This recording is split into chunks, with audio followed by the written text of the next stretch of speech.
second while I do a couple configurations. Welcome, family. We'll be right with you in just 1 minute. We thank you for joining us here for this conversation, Crisis in America. Give us 1 minute, please, as we allow some people to join us online. Crisis in America, where do we go from here? We have a distinguished panel here today, and we're enthused about it, and we're looking forward to the discussion today. So bear with us 1 minute, please, and we'll be right with you.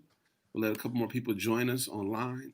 It's a beautiful thing about being on social media and online. You can pause in the beginning, unlike if we were in an actual studio. So we're grateful for that.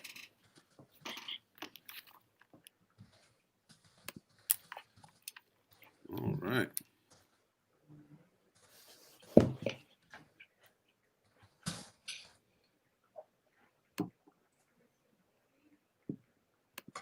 Give us 1 second here. We'll be starting in just a second, family. Thank you for joining us. Yeah. Oh, sorry about that. Before, I was getting a call from a friend of mine who's telling me that Congress is thinking about what? Or he heard a rumor about Congress maybe enacting the Posse Comitatus Act, which is essentially allow for military to implement martial law or something like that. No. You know how rumors get started. So I'm trying to find out if that's real or not. That would not be a good thing, but it's not a thing that we weren't anticipating. I thought by the end of this administration we would definitely be in that place. So it's unfortunate, but it is a reality of today.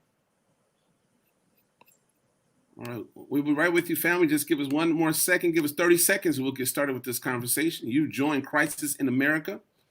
Where do we go from here? We have a distinguished panel. We'll have about an hour or so conversation. If it goes well, and if you appreciate it, maybe we'll stay a little longer. Or you may boo us off, and that'd be fine too. God is still good. 15 seconds till we start. Wait for a couple more people to join us.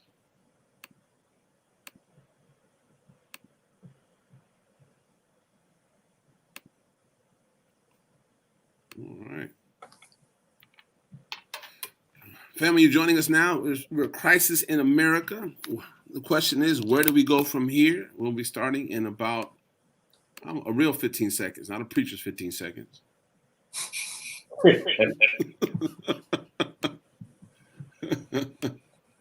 You know, it's different kind of 15 seconds. I mean, there's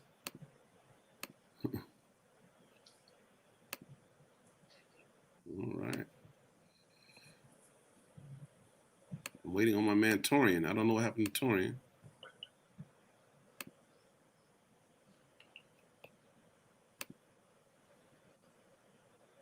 It's good to be on with all you all. I apologize having to give it off.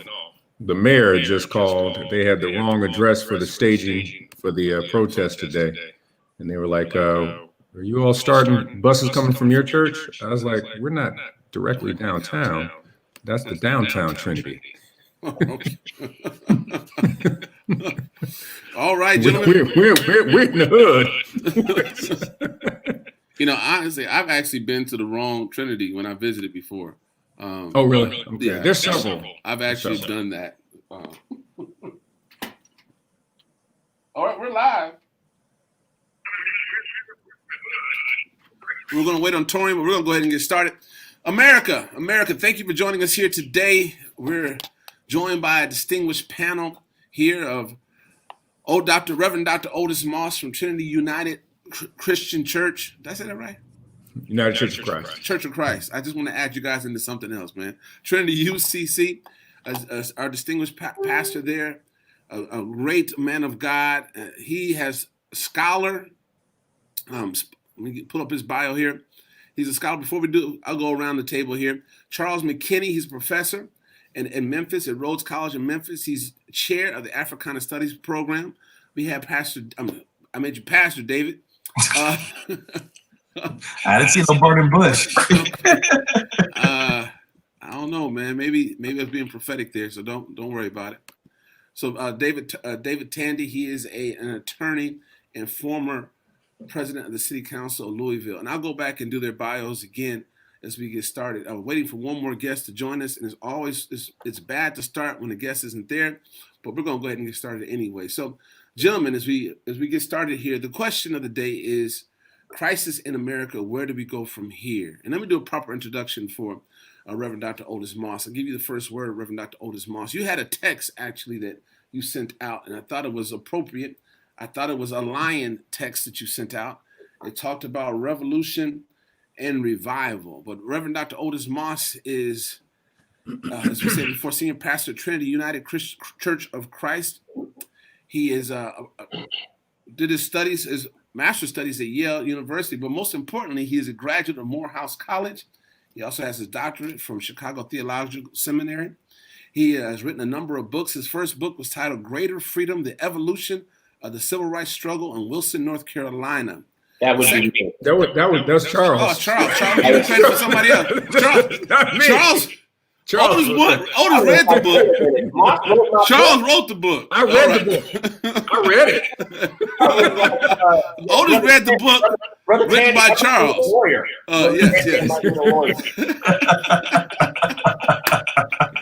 We just friends. This is fellas on a Saturday afternoon. A little perjury action here. Yes. Well, he was recently recognized as this is the 12 most effective preachers in the English-speaking world by Baylor University. That's quite an honor in the English-speaking world. So, let's get it started with you have the first comment, man. Take your time.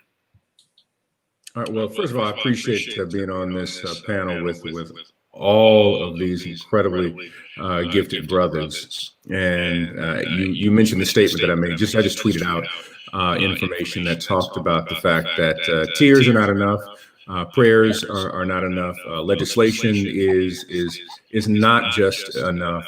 That there is a flaw at the heart of this nation, a flaw from the formation of this nation, and it requires a complete, utter revolution.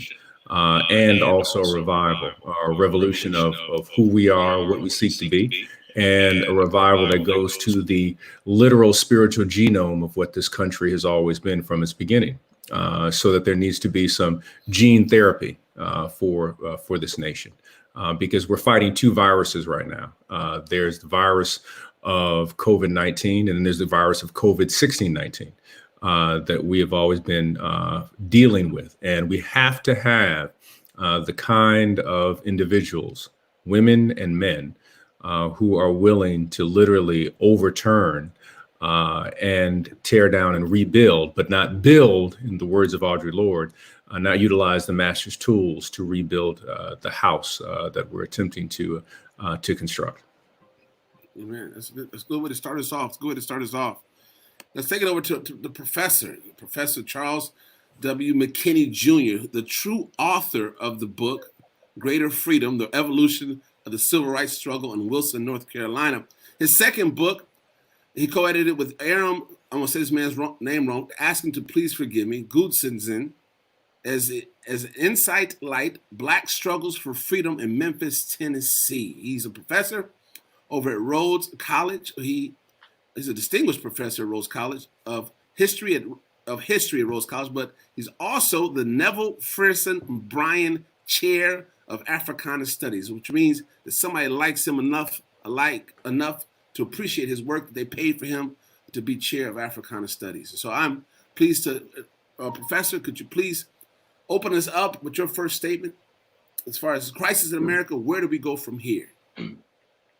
Well, first off, thanks for having me. I really appreciate it. Really appreciate being here. King helped us, right? The good brother Martin back in 1967, 68. Where do we go from here? Chaos or community, right? So he laid it out once again in very, very simple and very clear and very direct prose, right? Where do we go from here? There's a question in the wake of urban rebellions all sweeping across the nation. As the noted political scientist Robert Brisbane, who used to teach at Morehouse College back in the day, said if you had looked over the United States in the late 1960s, it would have been hard not to conclude that blacks were in open rebellion. So he asked the question in 1968, where do we go from here, chaos or community? It's very clear to me that the nation has chosen chaos. Mm.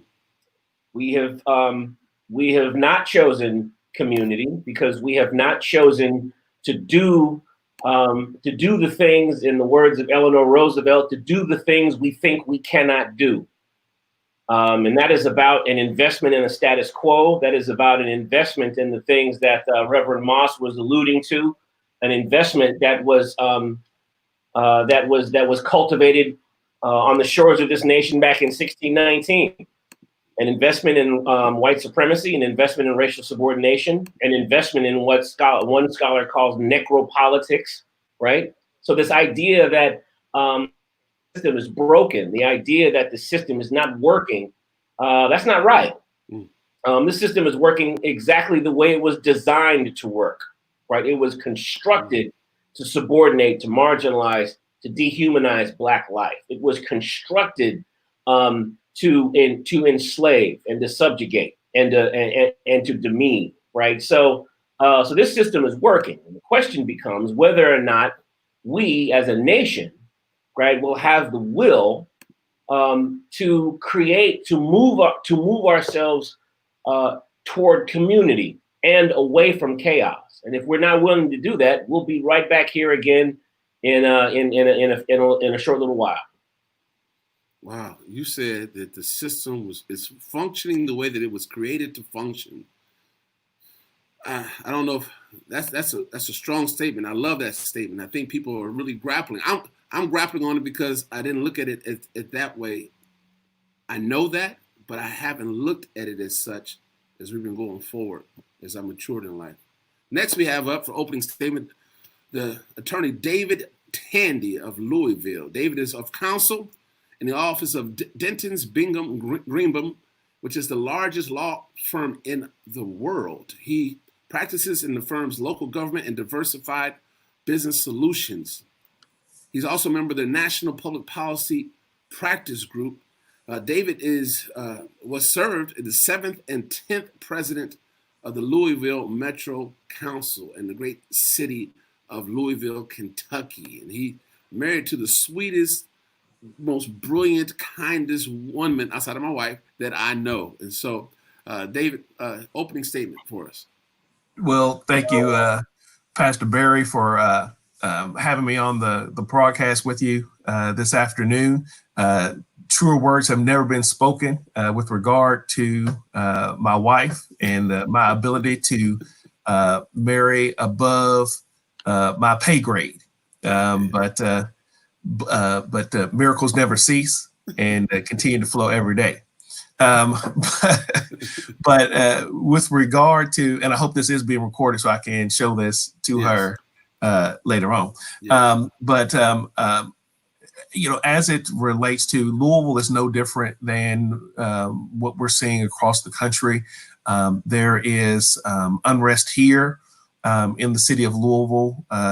This time it's stemming from the death of a young woman named Breonna Taylor, who was a recent graduate of the city's EMT program, who was shot and killed as a result of a no-knock warrant being executed at her apartment. The police were looking for various drugs and other paraphernalia regarding some drug trafficking that was happening involving some other folks that were associated in and around her. And as a result of that, everything went bad, and her life was taken. And you're starting to see protests taking place here. We've had 2 nights of protesting that's taken place in downtown Louisville.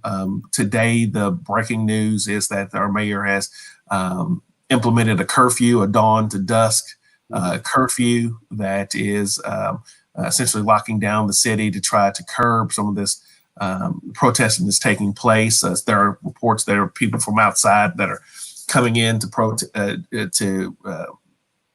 protest. And, right now, I think everybody's trying to figure out what's going on. But one thing that we do know, and that we're seeing, across the board, we worked a lot on the Obama campaign back in 2008, and when he won, everybody said we live in a post-racial, country, and I think that that was a fallacy, and that we've never lived in a country that didn't see race and didn't see color, and we deal with it each and every day, and until we come to the point to where we as Americans, and if we're being perfectly blunt and honest about this, that we deal with it from white Americans, and particularly white men, look at the issue of race and recognize that things have to change in terms of the way that we interact with each other, the way that we see each other, that we recognize that, in the words of Reverend Willie Barrow, we have more that in common than we have that divides us. Then I don't think true progress and change can take place in this country. And then we will just see a repeat of history happening over and over again. And so I look forward to taking part in this conversation this afternoon to see what we can do to start moving us in that direction. Man, very good opening. Now, I thought we'd bring some youth on, and so this young man here is a business leader, Torian Sitton. He's a business leader here in the great city of Charlotte. He's a man of compassion, empathy, but he's also one who is motivated to see change in the community. And I thought it'd be good to hear from his generation. He's a 20-something-year-old, and I think most of us here can remember the 20-something-year-olds, but we're not. And so I thought that we give Torian an opportunity. Torian, what's on your heart today? Good afternoon, gentlemen. I'm really humbled to be on this platform with you. So shout out to Pastor Barry for being that navigating influence in my life here in the Charlotte area. One thing I do want to commend you all on is the kind of like the racial tension that you've experienced longer than I have. Granted, back in the day, protesting was a means of communicating and bringing awareness into the Black cause. And I think my generation is missing the cerebral part of it, believing that protesting, walking the street, marching is the way to ensure change is going to come. I think protesting is definitely a start to conversation, but economically and all types of different walks, it's not going to do enough. We've been protesting for 50, 60 years, and in my case, it's just the beginning. I believe our ancestors chose that because it was mostly all that they had was protesting, using the church as a means to do that. Bill Gates said that, one of the things that from a health standpoint that we were not aware or not prepared to handle was a viral infection. And it reminds me of kind of what Malcolm X said, that, we've as Americans have experienced, in Hiroshima, atomic bombs, economic bombs. But one thing America is unprepared for is a racial bomb in which we are experienced today. I commend you on with Obama's campaign. And we thought, generations thought that this would be the beginning of a racial overturn. But in fact, it seemed like it woke up a monster that was only slumbering. So with this conversation, let's begin this convo, but not end it here as we do with our generation with the protesting. Very good. Now, brother, I'm going to get it started with this conversation. Thank you for those opening comments. And I was smiling earlier, but let's get to the meat of what we're dealing with here. When civil unrest happens, is it justifiable? And so whoever wants to go first, chime in. Let's get it started. Right now, I'll lead us with this. There are at least 15 cities, probably even more than are being reported in national news, that are in some sort of civil unrest right now. And I think what Pastor Otis was saying was that they're hearing that the possibility of them moving somewhere that we haven't been. Has there ever been national martial law before? I don't recall that, but let's get started. So this is civil unrest right now. Is it justifiable? Well, let me jump in as a wannabe historian and help us to understand something. I think one of the things we have to avoid in this moment, and it's really important that we avoid this, is the myth of progress, right? The myth of the ways in which progress unfolded in the United States, right? There's a whole lot of talk in these streets now about, protesting the way King did, and and the viability of nonviolent direct action protest. And I think it's really important for us to understand, like King understood back in the day. He said, look, a riot, that's the language of the unheard, right? Now, when people are unheard, that does not mean they have not been speaking. It means that people in power have refused to hear them, right? We passed the Voting Rights Act in 1965. Are we under the impression that Black people for the first 65 years of the 20th century weren't out asking for the right to vote? Right?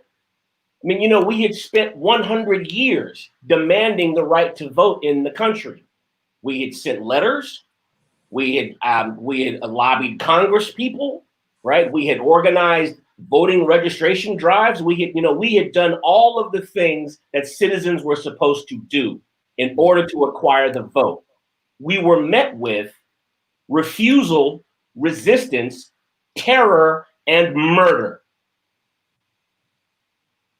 Medgar Evers is not alive today because he was murdered in 1963 because he was trying to get Black people registered to vote, right? So let's be clear about why we are where we are, right? We are where we are because of this systemic intransigence of white supremacy. And so then what that means is when people say, you know what, these methods that you all have said we should do, we've been doing these, right? It makes me want to pull my hair out when people say, well, why don't they do this peacefully? We tried that and you said no. We wrote the letters and you said no. We lobbied our Congress people and our elected officials and they ignored us. We tried to protest nonviolently and peacefully and you ignored that. Matter of fact, you almost beat us to death when we did that, right? John Lewis almost lost his life, not because he was throwing a Molotov cocktail, not because he was out trying to bomb a car, but because he was marching nonviolently on the Edmund Pettus Bridge in Alabama in 1965. People want to act like the nonviolent direct action protesters didn't catch hell back in the day. Right? When Black students started sit-ins in Nashville, Tennessee, you know what one of the responses was? One of the responses was the cops went out to a local fumigation company and said, look, come over here. There's a bunch of Negroes in there engaged in a sit-in protest. And what they did was they pumped that restaurant, they pumped that coffee shop full of fumigation gas. The gas that you use to murder cockroaches. That was the response of nonviolent protest. The most famous voice of nonviolent direct action protest in this nation was murdered wearing his suit in Memphis, Tennessee. So let's be clear, right, that this conversation, the conversations we have about how we move forward can not only be confined or contained to how Black people are going to move forward in this moment. If we want to have an authentic conversation about how we move forward, we need to have an authentic conversation, a conversation that recognizes, right, that when we move in all of the sanctioned and appropriate ways, we can be faced with terror. We can lose our jobs. When's the last time Colin Kaepernick threw a football? What did he do? Did he beat on his wife? Did he throw a bomb? Did he advocate an overthrow of the government? He took a knee on a football field and has not played a game of football since. that is instructive, not about the actions of Colin Kaepernick, but about the investment we have in punishing Black people who try to stand up for their rights. So we have to understand the dynamic. We have to understand the context in which we find ourselves and not be afraid to name the resistance that we face when we try to ask for or when we try to demand the things that we deserve in this nation. Very good statement. Very good statement. Who wants to go next? This is getting good.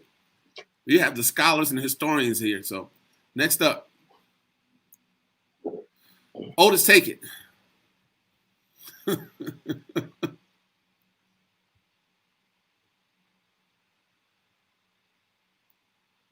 Thank you. I appreciate Professor McKinney that he really lays out the truth in reference to the existence in this particular peculiar country we find ourselves in. The idea that civil unrest, there has been no rest, that there has always been civil unrest from the moment that we arrived on these shores. And it's a misnomer historically, as if Black people just always laid down and just said, you know what, we're just going to exist in this country in the manner in which you demand that we exist. I'm reminded of what Muhammad Ali says, don't tell me how to punch when I get into the ring. If I choose a combination in round one, it may be body blows in round two. And we need to recognize that this may be the 6th or 7th round. We don't discount the first several rounds. And we know that we have a whole lot more to go in reference to the kind of fighting that we're going to be doing. This is a continual fight. And I don't think the question is civil unrest justifiable. There's never been civil rest, especially if you are a person of African descent. Our bodies were weaponized from the moment that we arrived on these shores. They were commodified. And then after the Civil War, we were criminalized. The people who were considered to be the geniuses who were able to rotate crops, come up with new forms of architecture, built Charleston, South Carolina, Birmingham, Alabama, and all the places throughout the South, all of a sudden were criminalized because 4 million people were competing with white jobs.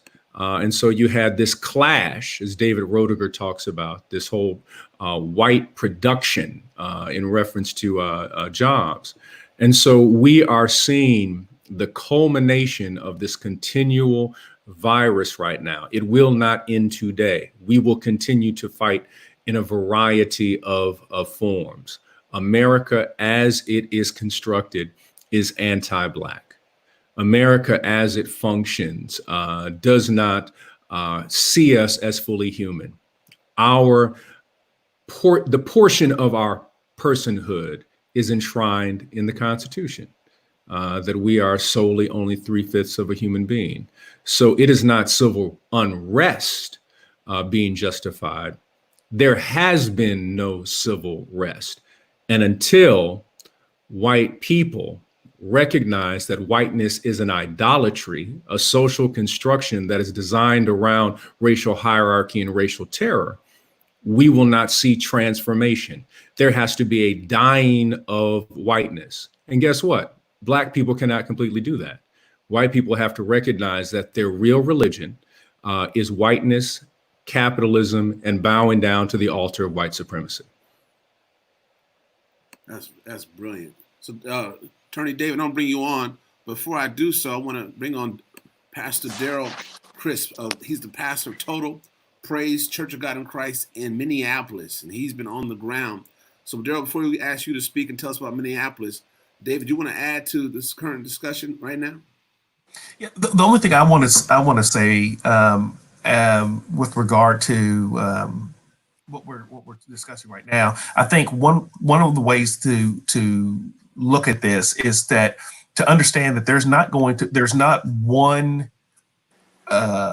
way, there's not going to be one path that's going to get us to where we want to be. That we're talking about a both and approach to this. So I've heard through a number of different commentators, but not even, and beyond just those that are on the broadcast today. But we're talking about the importance of exercising our right to vote, and not just in presidential years, but also the importance of local elections. And then I would even go a step further, even being a former local elected official, where real power and change comes is not even from elected office. It's actually being participants in on boards and commissions that are in your respective cities, because there's a lot of decisions that get made as relates to the quality of life and how people are engaged in with their local government, and how communities are built, et cetera, that happen, and policy gets made on those and those boards and commissions and then that structure. So there's that part of it. There's also the economic development side of things. We can get into the whole color of law discussion about how when the GI Bill was passed and enacted after World War II, that it was done for white GIs, but black GIs who bled and died as well didn't get to benefit from those same economic advantages. And as a result of that, that's why we have the economic disparity that we have in our country right now. And so there's a real need to address that as well. And so I would hope that as we are having these discussions, that we take them beyond discussion and actually start to think through what our plan is going to be in terms of how do we build the African-American community up, and how do we patronize each other's businesses, that we circulate our dollars within our respective communities, that we put our people to gainful employment, that we give, and then thus with gainful employment comes access to quality health care, which then also helps for us to be able to better educate our kids as well, and then start to create wealth within our own community that then allows for us to be able to be fully engaged in society the way that we know that we should be engaging in our country, in our communities. Very good, very good. Very good. This is good discussion. Anybody else want to chime in on this part of the discussion? Torian or Darrell? Yeah. God bless you, brothers. Bless Cool. you. Yeah, Torian first and Darrell next. When I look at this question from my perspective, it's asking, when civil unrest happens, is it justifiable? I don't think the question should be, is it justifiable? The question should be, why is there unrest? When I look at the nature, when you look at bees, is it justifiable if I mess with a beehive, I automatically get stung? So for many years, when it comes to racial tension, America has dealt with racial tension the same way it has dealt with COVID-19. We have mass symptoms, but haven't tried to find an actual cure. So for many years, this whole situation of racially has been boiling and boiling and coming to a point where now not only do we need to address symptoms, but we actually need to find the cure. And so with that all being said, Black people as a whole for generations have been mostly nonviolent. When we're talking about the church, the protesting, Selma, Alabama, every time we come with nonviolence, we are met with violence. And so from that perspective, is it justifiable? Is it being questioned? Why are Black people who are mostly nonviolent being met with violence? And why is there civil unrest? Very good. Now, I brought Darrell on because Darrell is actually in Minneapolis, and this is really where it started with the murder of our brother George Floyd. And I wanted somebody who's been on the ground. Darrell's been on the ground there in Minneapolis when it first started and has been there ever since. So, Darrell, give us some reflections of what's taking place in that community. God bless you, and it's an honor to be on with all of these great men. I'm so honored and privileged. Even though I don't know you, you are role models, even to me. Yeah, it's really scary here. As a Black man, as a man in general, I'm mad, I'm hurt, I'm disappointed. I'm 100% behind protesting, but the looting and the violence, I'm 100% against. It's something here that I've never seen before. I've been here for 20 plus years, and it's unsettling. businesses are being burned down. Black businesses are being burned down. It's coming from a lot of young people. I say between the ages of 17 and 22.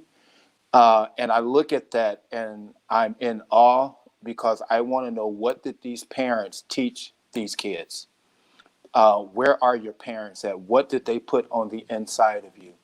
I was speaking with a couple leaders. What are the church leaders preaching to our kids? It's something that in time you'll see. A lot of the African American churches, they don't have youth groups. And a lot of young kids, they go to church and they have their hand on their chin and they feel like they're unwanted. And they're like, well, can I leave? And what they do is they go out onto the streets and they're loved. It's a problem. And you can see that now. I was out there. I was not out there during the rioting, but I was out there during the day. And even in the middle of the day, they were still looting. They were still breaking into like Target and to grocery stores and to barber shops, liquor stores in the middle of the day. And what really is unsettling is when you look in their eyes, you see nothing. Absolutely nothing. They don't care. And just to let you gentlemen know that one young African American was interviewed, and the statement he made kind of has stuck with me. He said that we're tired. We're not going to have any more of this. We are not our parents. What is that saying? They think that their parents are sort of like yes men. They were trained. And I don't know which one of the gentlemen said it. Might have been my friend up top. He says, it started back when we were brought here. We didn't ask to come here. They brought us here. And then they put us in a predicament. And the thing that Malcolm X says, they've trained the mind to say, yes, we're tired. Yes, we're sleepy. That has went on and on and on. And right now, our young people, especially here in Minneapolis, on every side of town, they're saying, it's done.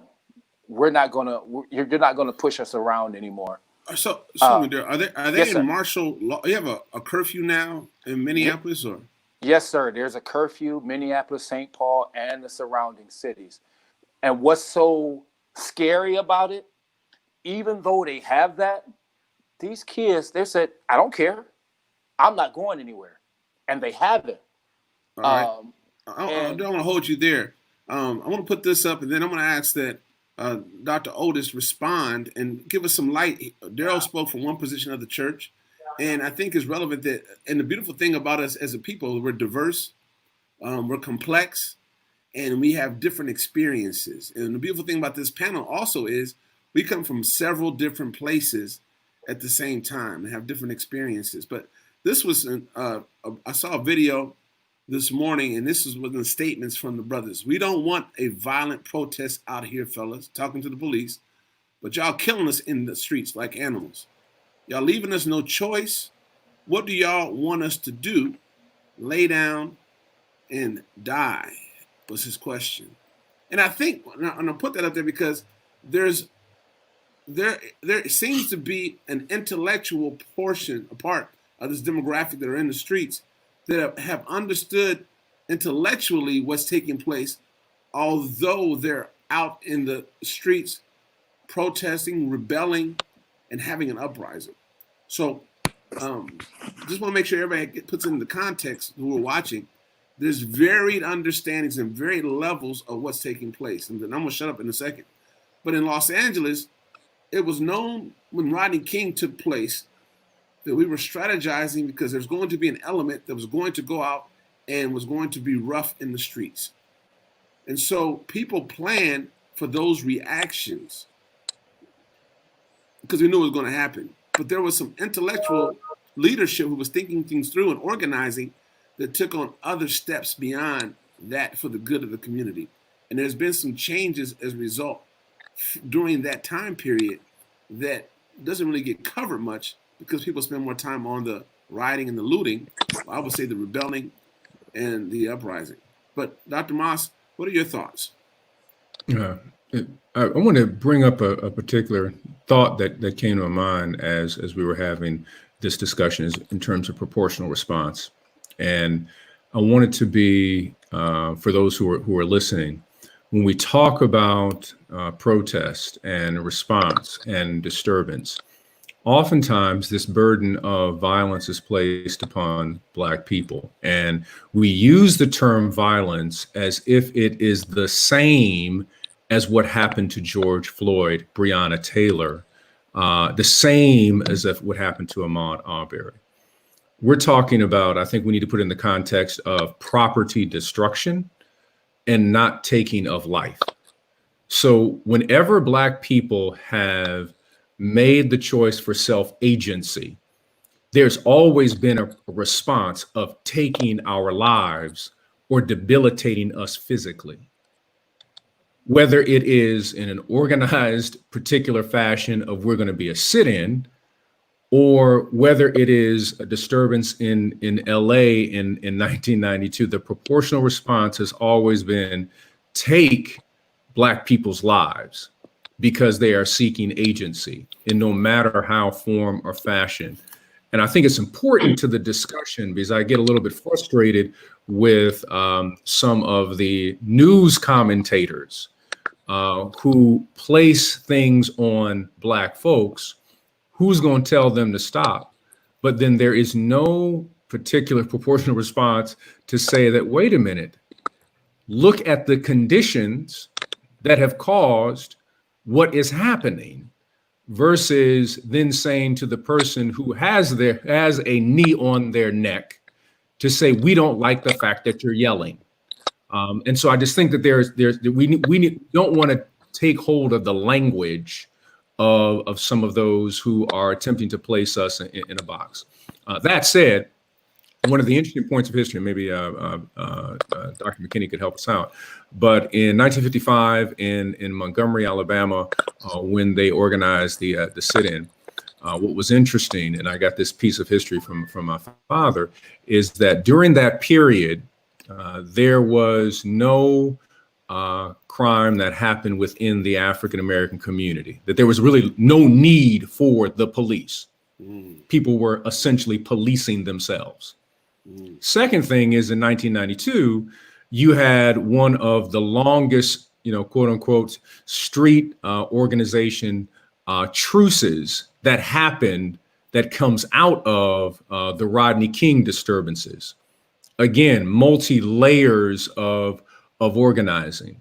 And I think in this particular moment, we have to look at things on a multi-layered piece.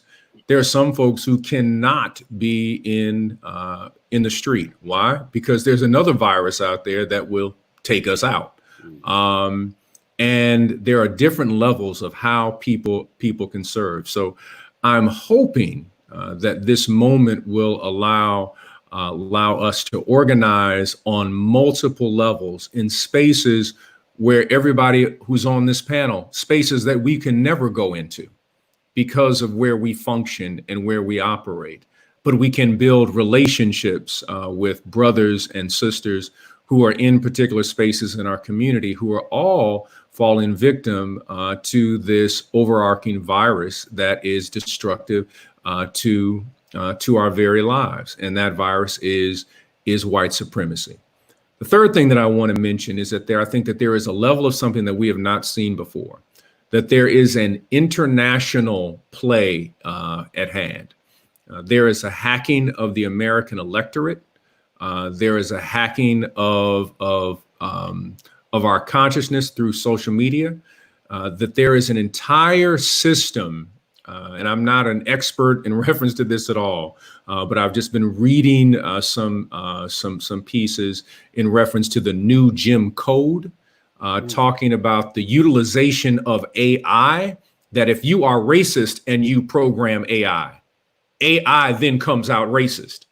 And we now have people outside of the US who are provocateurs in reference to removing our rights And maybe Pastor Darrell, you could give some more information. But I heard the gentleman from the mayor of St. Paul said most of the people who were arrested last night didn't come from the state. A good portion of them were white. And I'm always raising the question about white interests in reference to Black causes when they say that we need to burn it down. I'm like, hold up. You know, when you say burn it down, are you talking about burning down my father's barbershop?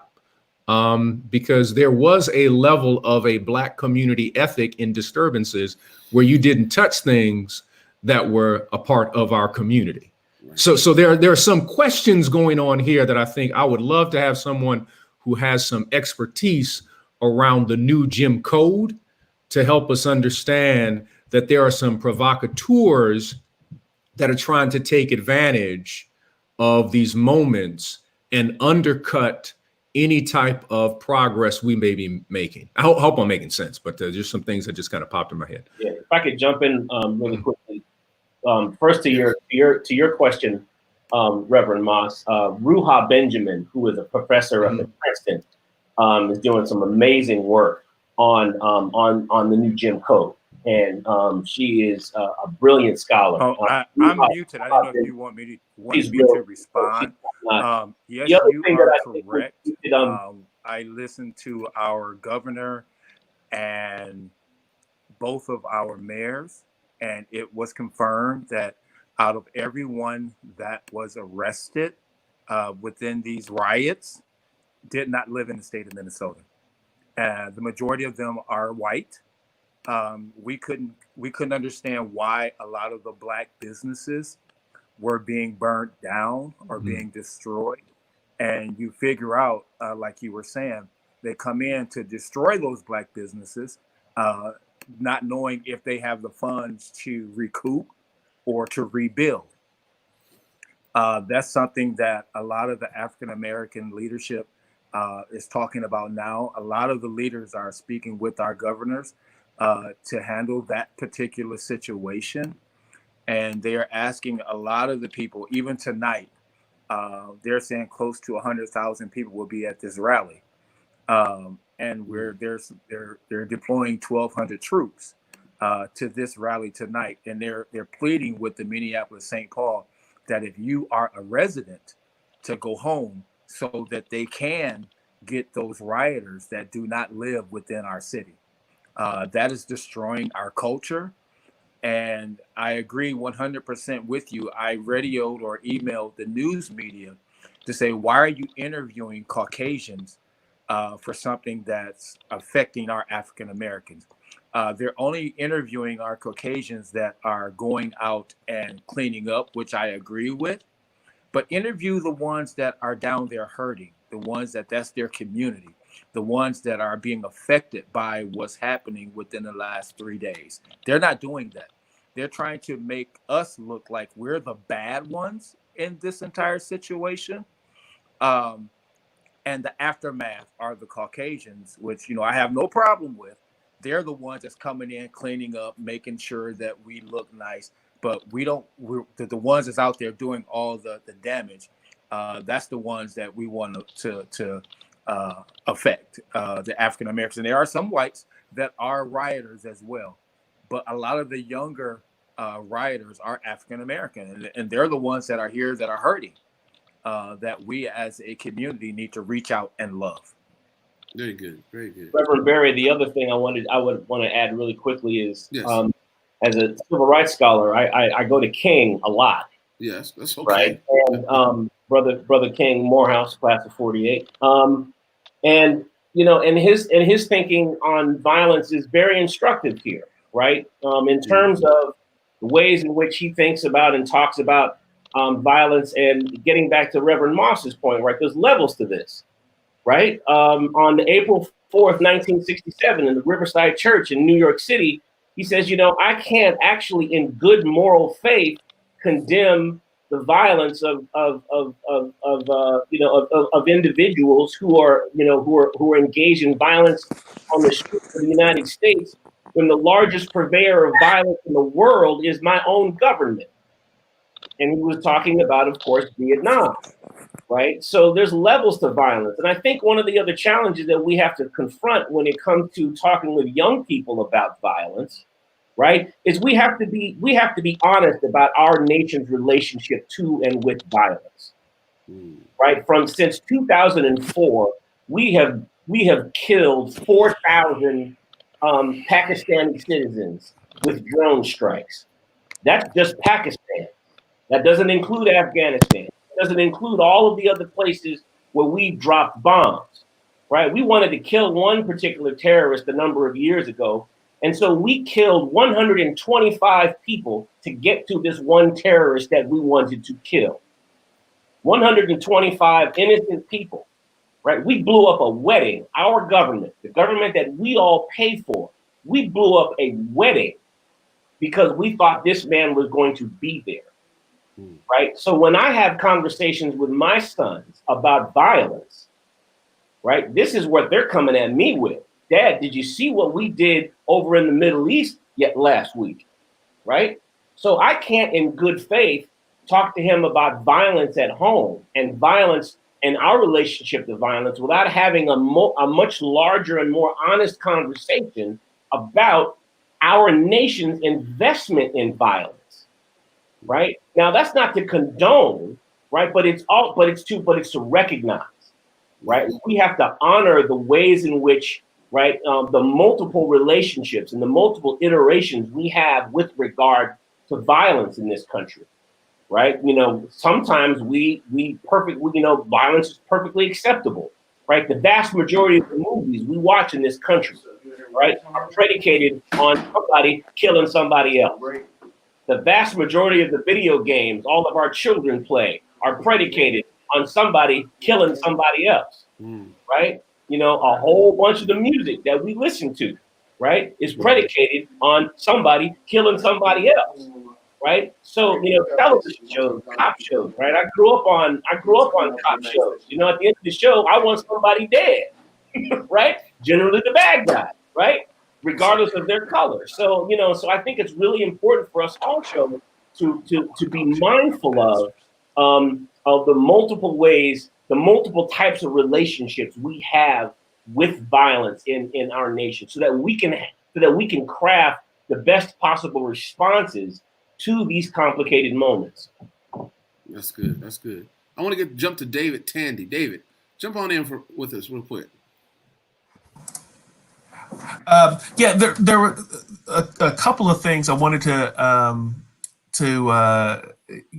comment on, and one is I think there are I'm 47 years old. I've got kids, myself, they're 16, 12-year-olds, things like that. And so we're starting to have conversations about what's happening. And it's interesting when you do talk to young people about what's happening, and they're, you hear the level of frustration.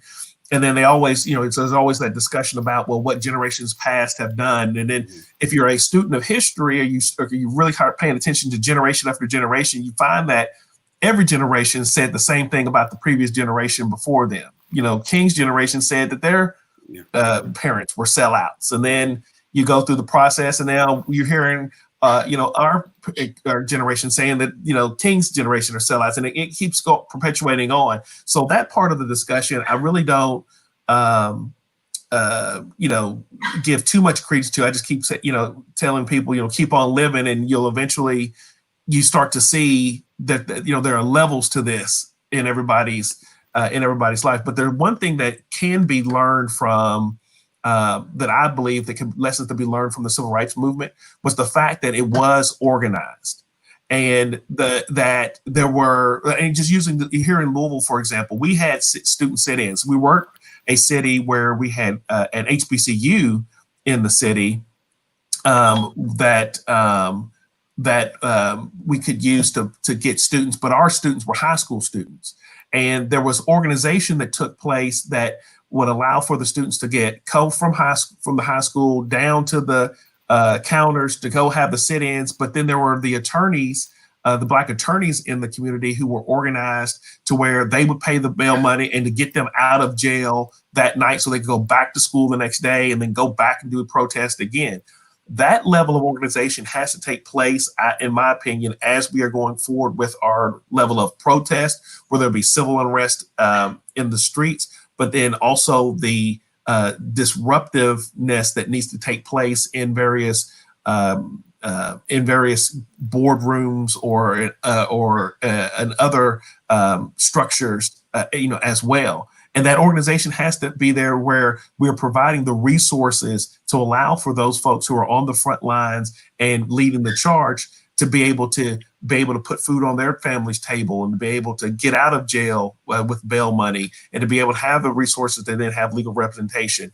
And so there is some of that that's taking place here in Louisville with our Black Bar Association making those organized efforts. But I think if we're going to be smart about this going forward, there are some lessons to be learned from the King generation about how to organize, how to make sure that we have resources in place, and then how then we go about and we execute it with the plan. Because remember this, there were infiltrators who tried to infiltrate the civil rights movement to disrupt it from the inside as well. And so while we welcome all people to be a part of the movement, everybody who's going to be a part of the movement may not necessarily have the same intentions and motives that they're in mind. And so we have to make sure that the message that we want to get out is the one that we want to get out. And I think the point that was made by Reverend Terry earlier about the way that we're being portrayed in media, that is something we have to be savvy about that as well. How are we portrayed on media? And I think that was another lesson that was learned during the civil rights movement. They were very intentional about how are we being perceived in the media, because I mean, Reagan even said that I'd rather have a picture than rather have a speech, because a picture is more powerful than 1,000 words. And so we have to be smart about, one, how we portray ourselves, but two, we also have to be mindful of who are the reporters that we're communicating with, making sure that there are Black reporters that are telling our story. There's Black media that's telling our story, and that we're getting it out in such a way to where we're controlling our own narrative. So those are just, some of my thoughts as it relates to this, that I think that there's progress that can be made and that should be made, and that we have to deal with this systematically. And ultimately, I realize it may appear like as if I'm rambling, I probably am. But, at the root of this, all of this stemmed back to the relationship that we in the African-American community have had with police. And that's gone back all the way from the very beginning. And we know that in certain circles, police and law enforcement was used to always kind of control our neighborhoods. And I think that is something where I don't believe that our law enforcement structure as it currently exists recognizes that history and is not taking proactive steps to address that and how that is systematically being perpetuated generation over generation over generation. Until that's addressed, you're going to keep seeing this pop up every 4 to 5 years, and we're going to be having the same conversation over and over again. Mm-hmm. And quite frankly, like we say, once you get, past that 40 stage, you start realizing days and hours are precious, and you get tired of having the same old conversation over and over again. And so I'm about trying to get to a point where we're really trying to fix solutions to this, and then we can try to leave something better for our kids and our grandkids down the line. So that's all I got right now. That was good. Before I go back to Pastor Otis, I'm going to get Torian in here as a young person. Now, we heard him say from generation to generation, quite often it is the generation behind us says that we look at the generation behind us as the ones who kind of messed up. And it's perpetually going on from generation after generation after generation. Even when King was around, Snick was around as well, and they were fussing at King. And we reflect back on King, but King had also some detractors as well, even in his generation, in his era per se. And so right now, I'm gonna put the onus on you to speak for everybody who's 20-something. Everybody. Yeah. Now, after hearing all this right now, you kind of alluded to it earlier, but what's next? Yeah. So good question. So one thing that I can attest to, like just growing up and studying the civil rights movement, they did have a strategy. They were very strategic, even when we're talking about the March of Selma and the march of walking over the Edmund Pettus Bridge. One thing that Martin Luther King was good at was using the media. He knew they were very strategic, knowing that they were going to meet the resistance once they passed that Edmund Pettus Bridge. And they knew that the violence that they will be met with was basically going to be great TV. And so using that to change the narrative, like Attorney David has said, is very important. But it's also hard when you have a Black reporter in Minneapolis that's actually trying to shoot a narrative, be arrested. And so with that, it's so important that we do control the narrative, but we also have to infiltrate that different type of segment. And those things are limited to our Black community. Besides like the BNT, and me and Pastor Bear can attest to this, we were actually invited to a CNN talk, but the narrative, because it's in their hand and control how they edit different videos, can always switch the narrative to the way they want it to look. And so I do agree with Trump on this one thing. There is a such thing as fake news. We see it every day when it comes to how Black history is written. And we know from a historical fact that the conqueror always has the ability to write history.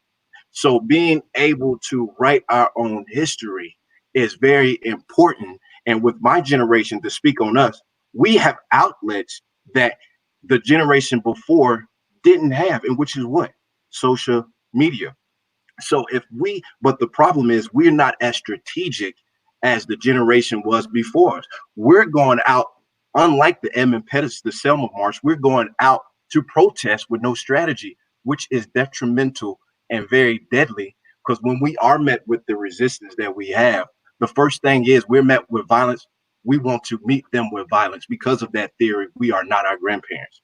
And so, but we should take what our grandparents had, which was organization, which was the resources to back each other up. If someone went to jail, a reverend was there to back them out. If someone was sick and couldn't make it, there were many different Dr. Martin Luther Kings. Dr. Martin Luther King wasn't the only reverend doctor, but he understood how to engage the people and keep them organized. Very good. All right. Reverend Dr. Otis Moss III. It's crisis in America. Where do we go from here?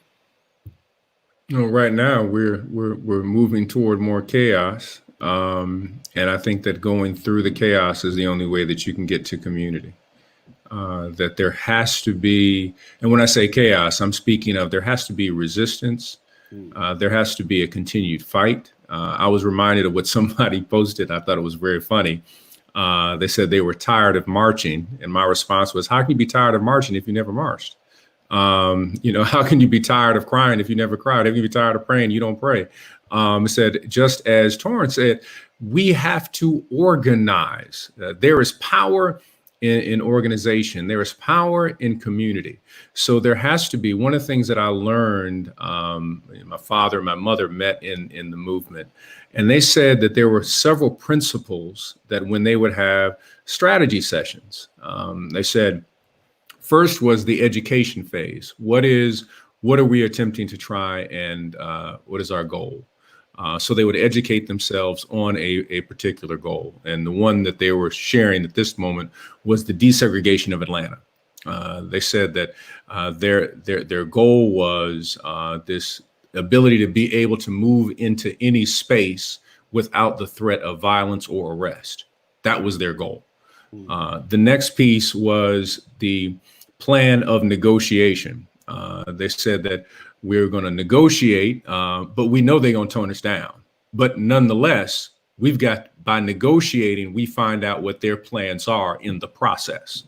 So they educate, they negotiate, because they want to know how was Atlanta going to respond. And they knew how Atlanta, but they said racism is dumb. I thought that was very fascinating. They said because they think that we don't have the intelligence, they will always show their card. So once they knew their card, they then could move from the negotiation phase to this actual strategy and the sit-in phase, because they knew how the sheriff was going to operate. They had educated themselves about the laws. And they knew actually they already had put in place the elders who had the funding to get them out of jail. And then they already had the lawyers who were prepared to take cases that could make their way eventually to the Supreme Court. So there was this major strategy. And here are these people who are 19, 20, 21, 22, 23, but they didn't do it by themselves. They partnered with people who were elders. And I thought that was fascinating. Here was the other thing that was interesting. They said the unique thing that Vincent Harding told me about the civil rights movement rang in my ear, and it really messed me up. I was in a class at ILIF, School of Theology, and I was, fussing, talking about the fact that this is not our, parents' movement. We have the right to do whatever. And so he just played a videotape of the organization, the march in Memphis. And he kept saying to the whole class, "Did you all see it?" They're like, "What are you talking about? People were marching. I am a man." And they said, "No." He said, "No." He played it again. "Did you see it?" This is Vincent Harding. You got to know he's a mystic too in the way he would teach. And he said, "Did you see it again?" And he got quiet. And then he looked at me, and it messed me up. And I will never forget. He said, "Otis," because I was on my high horse about what we need to do. He said, "Did you see the man with one leg? Do you see the 80-year-old woman?" And he went on, he said, he listed all the people. He said, "In your revolution, only athletic men can participate. In this revolution, everybody has a place. So the question is, if you have a revolution, are there some people who will never be able to participate? And are you creating a patriarchy and a hierarchy that will be destructive to their soul?" I shut up at that moment. And I never forgot it. I never forgot it, because what he was saying was, you're critiquing nonviolence in a bubble. He had the participation of the 89-year-old woman and the man with one leg. When you have a perspective that says only healthy, strong men can participate, you are doing violence to your community. And I was like, wow. So we have to begin to have strategies that say everybody has a role. So he went on to say that there were people who were just making meals. That's all they did. And they could throw down. And guess what? You need somebody to make you a meal in the movement. There's a gentleman from Atlanta, business owner. His name's escaping me, not Dobbs, but his job was to make sure. He said, "I'm not going to be on the front line." He said, "But I'm putting money to make sure that everybody gets out of jail. That's my job. That is my job." And so we have to build that kind of coalition and relationship. And there were professors at Morehouse. They said, "We won't be on the street, but guess what? We are going to make sure that you are educated. When you step in front of those in power, you will know more than them. You will be so educated, so your mind will be so sharp that you will never feel inferior to anybody you step in front of." So everybody has a role. We have to move out of this place and this I'm on stage perspective, that the only role is if you're in front of the camera. Everybody has a role in the movement. And when we get there, when we recognize that, we will be one hell of a force to be reckoned with as a community and as a people. And I believe that the spirit of African people, and as a pastor, I believe that the spirit of God rests in us. The imprint of the divine is on us. And when we recognize that, we will be a force to reckon with. And that is the scary thing, that those who are in power do not want us to recognize how much power we actually have. It's a good word. It's a good word. McKinney, you want to take on with that? This crisis in America, where do we go from here? Hard following Otis Moss III. Really, really hard following That's why Otis I put you Moss. behind him, because I wasn't going to be behind him. So, I can Man, I can just sit and listen to you talk all day, brother. I'm always such a gift to share space with. There's one thing that you said that makes me again remember when we harken back to the past, and then this was something that Torian said also that sort of put me in this mode. And both of you, so eloquently sort of mentioned this larger machinery of the movement, right? So Otis, you talked about the vehicles that the late great Vincent Harding used to elevate in his teaching and in his writing and things. And one of the things that I'm reminding my students of all the time is we do a disservice to ourselves and to the organization that we talk about and that we extol when we forget that there is a whole bunch of vehicles that have been created, right, in an effort to move us forward, right? And so a lot of my students are really invested in this idea of unity, right? Black folk need to be unified. Black folk need to come together to do X, Y, and Z. And I think unity has its place. But the other thing that has its place is dissent, right? The other thing that has its place is groups of people saying, you know what? We're moving in the same direction, but we need to create some different tools, right? Every single civil rights organization we can name is created as a function of dissent, right? That's right. The NAACP is created in 1909. Those brothers and sisters, that interracial group of people said, you know what? The other vehicles that we have right now aren't doing the work that we need to be done. We need something different. Move up to the 1940s, Congress of Racial Equality. Hey, you know what? God bless you, NAACP. We don't think you should shut down. We need you. You're engaged in this legal fight. You're trying to get rid of legal segregation. And that's your thing, right? But your thing is not direct nonviolent confrontation. That's not what you were built for. Many of your members engage in that work, but that's not what you all were built for, right? It's a little bit like if you want to eat a burrito, you don't go to McDonald's. Right. Like, you don't do that here, right? So the Congress of Racial Equality was created in the early 1940s, and they say, look, we're a bunch of pacifists who are engaged in nonviolent direct action. So then we start to see, so this is a fledgling organization that gives us things like the Freedom Rides, right? That gives us things like these nonviolent direct action confrontations with federal authorities, with state and local authorities, right? Move to Montgomery, right? And King and the Montgomery bus boycott. What they say in Montgomery is, you know what? Again, God bless the NAACP. They're not getting us. We need something else. We're going to create the Montgomery Improvement Association. And then after that, Martin King and his crew, right? Andrew Young and Ralph Abernathy and all those other folks, right? Said, you know what? We need a regional organization.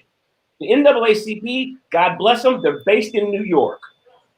We need an organization of Southerners that is Christian-based that can do the work here in our region, right? 3 years after that, you get the creation of the Student Nonviolent Coordinating Committee, students saying and being led by the brilliant Ella Baker, who was one of the greatest civil rights organizers you've never heard of, this sister who was the first chief of staff for the Southern Christian Leadership Conference, who would cut her teeth in the NAACP, who had gone around and helped to create autonomous civil rights organizations all across the country, tells the students in April of 1960, do not join the NAACP. Do not become a student branch of any other existing organization. Create your own thing, right? Because you all are young, you're ambitious, you're a little bit crazy, and you're going to engage in a whole bunch of activities that these 30-year-olds and these 40-year-olds with wives and kids and jobs and obligations are not going to engage in.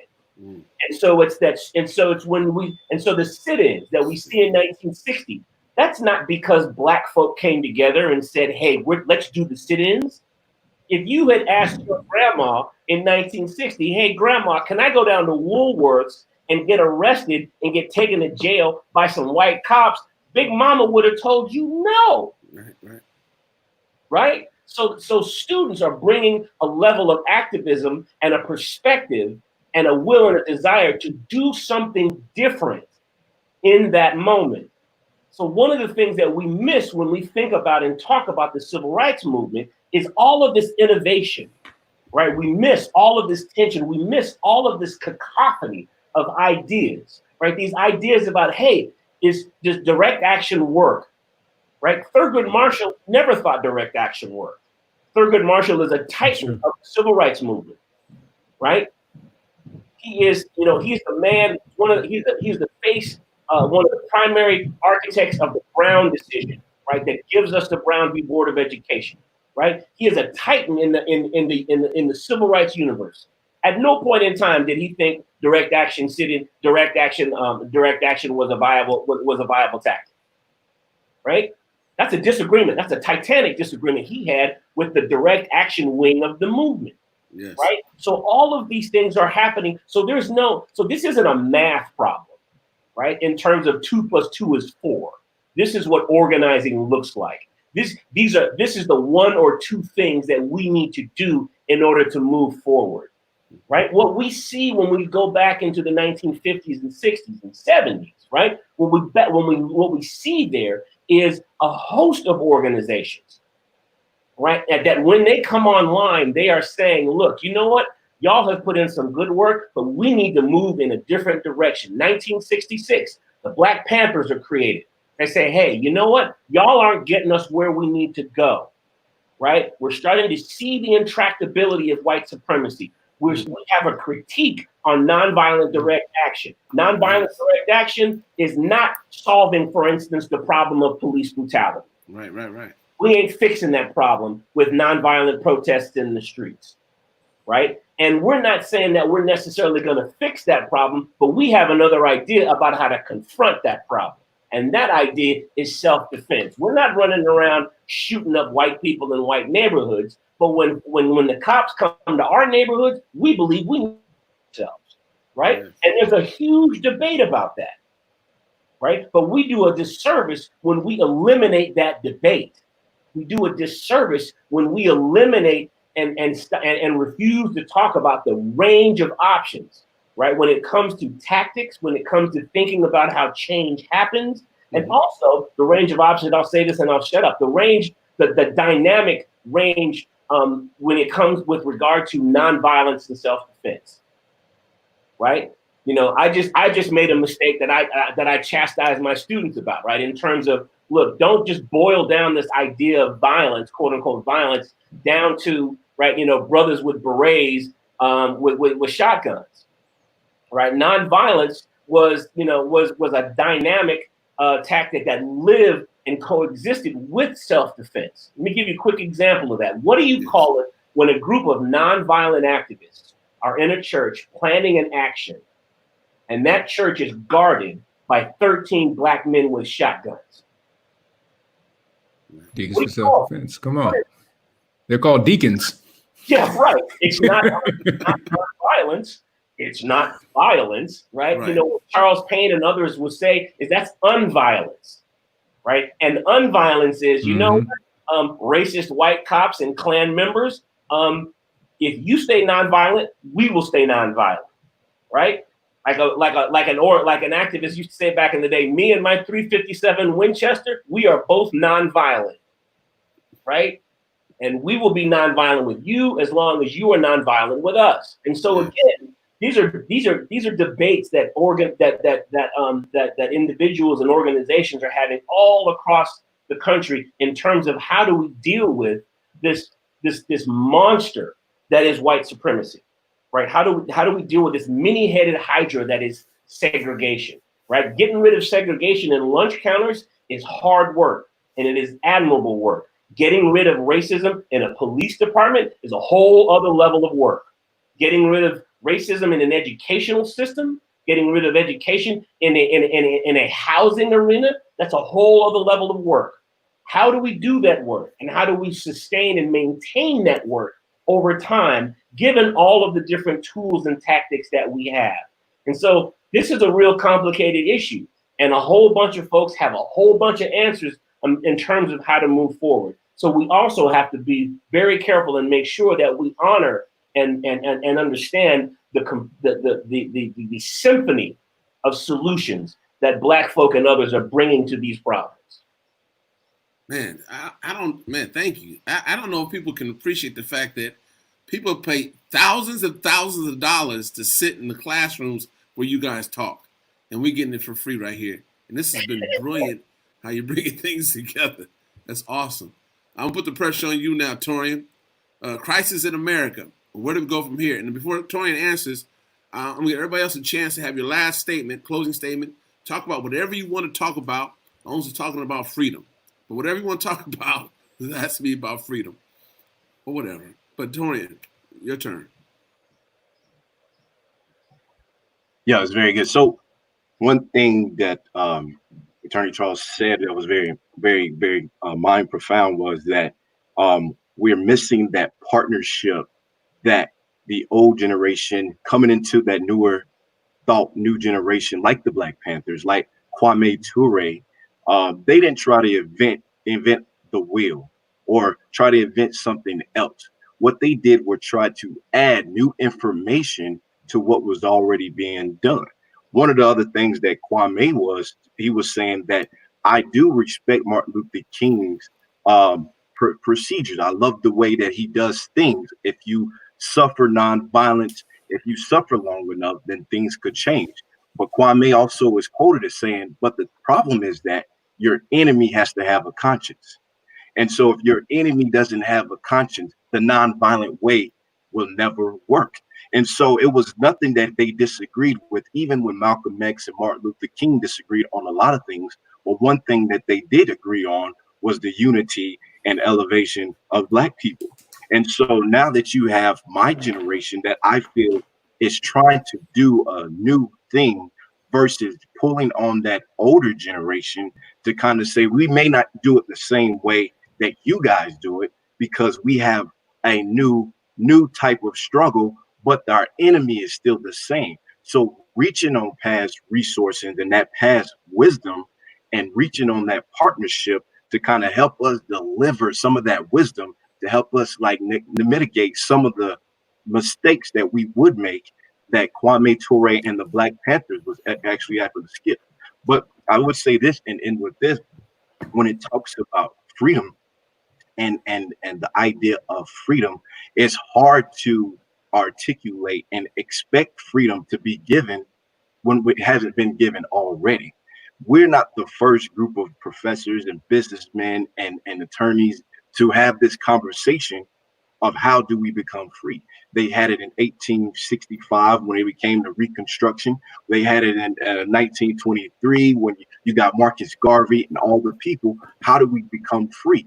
And one thing they started with was the organization and the elevation, but it became an economic gain. Even when the end of Martin Luther King tenure, he was saying, maybe my people are not ready economically to enter a burning house, because once that happens, our Black businesses, everything we built over the last 100 years will now be integrated and eventually disappear. And so when we talk about that, we first have to go from an economic standpoint to be able to incorporate our own newsstands, to be able to incorporate our own type of schools and our own type of thinking. But until we have that economic freedom, we always be slave. One of the scriptures that said that the borrower is always slave to the lender. And so when we don't have that economic freedom, we can't expect freedom altogether. Very good. Man, this is a good conversation. So, gentlemen, I'm taking a step back when you guys speak. This is your closing thoughts, your last thoughts. And I mean, this world is in pain right now. People are angry. One of the questions was presented and put it up right now is, what do I say to my 15-year-old son? And I think that this is an opportunity right now to set the stage for what's going to come next. Tonight is going to be a rough night in America. Places will burn tonight, and people will be arrested tonight, and there's a good chance that somebody will get killed tonight. or be injured. And so America is leaning on people that they can glean from. And so I'll put all that on you all. Let America glean from your thoughts and your brilliance now. I would simply just close in saying that the only way that we can reach an element of freedom is that we have to remove. We cannot look at freedom through the lens of the Western world from a Eurocentric framework. We cannot look at freedom through the eyes of the colonizer.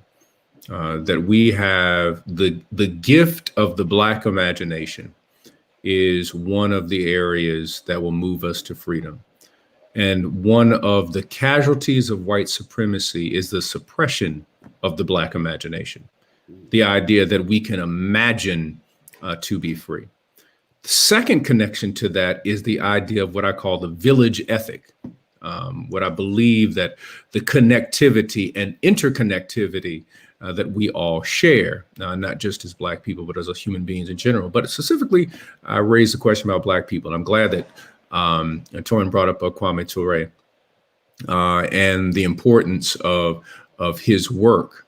And there is a village piece around that is little known in history, is that with some of the dissent between Kwame Ture, SNCC, and SCLC, the person who paid for his college tuition was Martin Luther King Jr. and never wanted publicized. And the statement he made when someone came to him and said, you shouldn't, you all have the disagreement. He said to the SCLC board, he said, he's an important young man and his voice needs to be heard. That to me says we need to be in that position today. Not in a competitive position of the platforming, but in a position to say this is an important person who needs to thrive. I'll share a story of what we did at Trinity Church. There's a wonderful group called BYP 100. There's a wonderful leader here by the name of Charlene Crothers. We saw the work that they were doing. So I said to the church, I said that we have to support what they're doing. Some of you never heard of her, even though we got a whole bunch of young people that are part of the organization in the church, but we want to support their work. We want to support their work. We sent them a check for $10,000. They were shocked. They're like, where'd it come from? Why are you doing this? Said, because you are important voices who need to be heard. We don't want anything from it. The only thing we want you to do is thrive. That's it. And so there is an ethic that we have to have for those who are moving into areas of creative Black imagination around freedom, or they're doing Afrofuturism. They see us in a new world. They are imagining what Wakandas can be that are not yet, but they're imagining them now. And to the person who raised the question about their 15-year-old boy, is that his imagination, we cannot allow his imagination to be stunted. From the moment we stepped on these shores, we resisted. Some resisted in organizing a rebellion. Some resisted by breaking up pieces of glass and putting it in mashed potatoes with massa. Some resisted and said, I'm going to sing a song. And in that song, I'm going to tell you how to get free. Swing low, sweet chariot, coming forth. We resisted all the time. We are part of a continuation and a continuum. This movie is not over. We're not even finished with the first act. Yes. We have to continue and utilize the power of our imagination, a village ethic, and no longer see ourselves through the destructive and cracked lens of white supremacy. That's good stuff. That's good stuff. Before I don't want to put the pressure on Torian. I'm gonna go Torian now. Your last thoughts, and then we'll go to Charles. I mean, either one you're gonna get hit. So I was just thought. Go ahead, my brother. Torian, you're muted. You're muted. I'm trying to take you off. We can't hear you, Tony. There you go.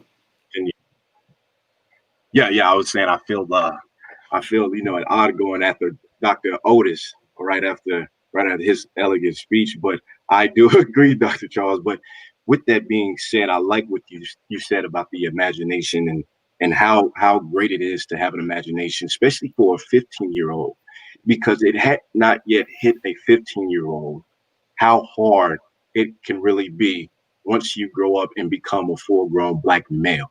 So at this age, I agree with Dr. Moss. It is important to protect that stunt of be all that you can be. Be everything that you can be right now, because and you have to understand to keep that into adulthood. Mm-hmm. So I do agree, and I don't have much to say, just kind of to stand on that back end, that the imagination does have to be protected.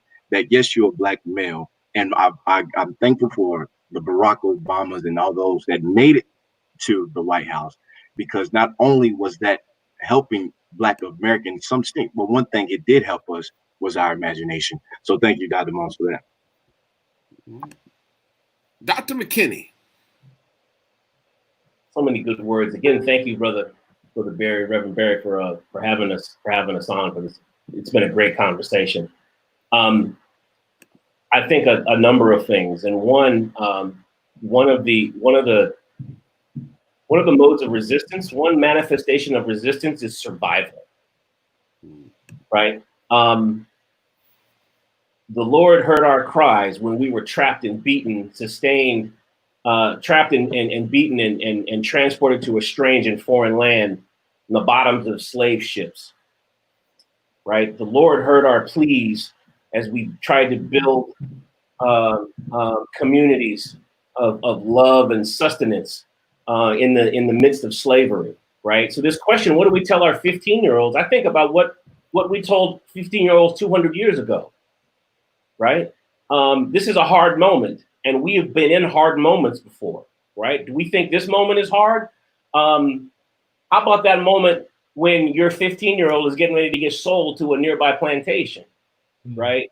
What do you tell that 15-year-old? You tell that 15-year-old, and you tell our 15-year-olds right now, and I tell my 15-year-old, I tell them about themselves.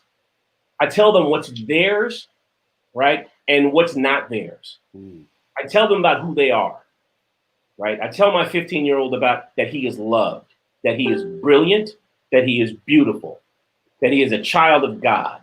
Yes. I tell him that he has worth and value, right? And so my job is to fill him up with that truth every day that I possibly can. I also, as his father, have an obligation to tell him the truth of the reality of the society in which we live, right? But I also tell him that is not him. That's not his burden, right? He has to navigate that burden. He has to navigate that reality, but that is not his reality, right? So I tell my 15-year-old about white supremacy. I tell him about racism. I tell him about the ways in which he's going to be shorted in life.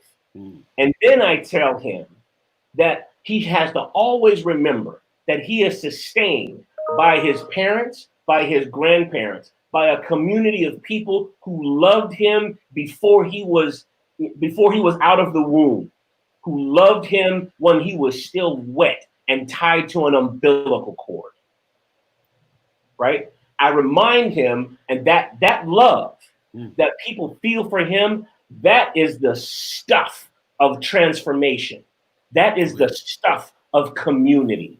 That is the stuff of creating vehicles and contexts where we dream new worlds and create new realities and fight for those realities, right? Those fights are all, right? Whether it's Toussaint Louverture down in Haiti, whether it's Harriet Tubman, right? Whether it's Henry Highland Garnett, whether it's Frederick Douglass, whether it's Sojourner Truth or Ida B. Wells or Malcolm or Martin King, all of those movements, all of those ideologies are rooted in love. That's going to be the driving force to help us to reckon with the tragic realities that we are faced with in this society. And then the last thing I would tell my 15-year-old, and I would recommend for all other 15-year-olds, is James Baldwin's letter to his nephew, which is the first portion of his classic, The Fire Next Time, written in 1963. And there's a line in there, he says about white folks, you know what, nephew, white folks are trapped in a history that they do not understand. Right. That history, right, has consequences. That history has jagged edges. That history can literally be lethal for us, right? But that work, the work of transformation, the work of that transformation and the work of them understanding that history, that has no bearing on your being. That has no bearing on your brilliance. That has no bearing on your beauty, right? So that's how I would start. And those are the things that I would recommend for a 15-year-old. We got this. We got this. We got this. I want to close with this. I don't have much to add to the conversation, but I think it's imperative that we understand this is a pivotal time in the history of America, meaning that for each of us, I can go back to, we mentioned Kwame Ture. I learned organizing at the foot of Kwame Ture in Los Angeles. My first Black Studies professors were Professor Amin Ra. And over our Black Studies department was Maulana Karenga. And to hear this generation of intellect really stimulates me in thinking that we are in a good position to still rise and win and be victorious. When I add that, the intellectual prowess that we're hearing today, and I think we'll continue this conversation for other people too. I think this is imperative for us. We'll replay this again tonight at 7 o'clock for people so that more people can hear this again at 7 o'clock. But I think now, America, as we get ready for the night, three of us here are ministers, and I think Dr. McKinney, you might as well be a minister too because you preaching. But we're free. Jesus was our martyr. He paid the price. And through that, we were liberated.